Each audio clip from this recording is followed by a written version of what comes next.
উত্তর আমরা বলতে চাই যে পরীক্ষা ভালো হওয়ার জন্য সর্বপ্রথম আপনাকে প্রস্তুতিটা ভালো করে নিতে হবে। সন্ধ্যা রাতে বা রাত জেগে পড়ার চাইতে ভোর রাতের পড়া বা রাতে ভালো করে ঘুমিয়ে ঘুম থেকে উঠে পড়াটা মুখস্থ রাখার জন্য অনেক বেশি উপযোগী। হিফজখানার ছাত্ররা গোটা 30 পারা কোরআনকে যেভাবে মুখস্থ রাখে তার নজির পৃথিবীতে মেলা ভার।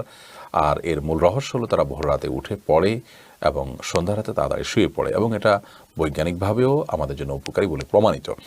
এর পাশাপাশি পরীক্ষা ভালো ফলাফল করার জন্য একজন ইমানদার আল্লাহর কাছে দোয়া করবে যেন আল্লাহ সহজ করেন। পরীক্ষার হলে যাওয়ার আগে আল্লাহর সাথে কথা বলবে, কানেক্ট হওয়ার চেষ্টা করবে এবং আল্লাহ সাহায্য চাইবে। সালাতের মাধ্যমে, নামাজের মাধ্যমে আল্লাহর কাছে সাহায্য প্রার্থনা করা যেতে পারে। এর বাইরে আল্লাহুম্মা হাসিবনি হিসাবান ইয়াসীরা, যার অর্থ হলো আল্লাহ আপনি আমার হিসাব গ্রহণকে সহজ করে দিন। এই দোয়াটি পাঠ করা যেতে পারে, যদিও এই দোয়াটি পরীক্ষায় ভালো ফলাফল করার জন্য হাদিস বর্ণিত কোনো দোয়া নয়, অর্থাৎ পরীক্ষায় ভালো করার জন্যই এই দোয়া নয়, কিন্তু দোয়ার অর্থটা আপনি ওই নিয়ত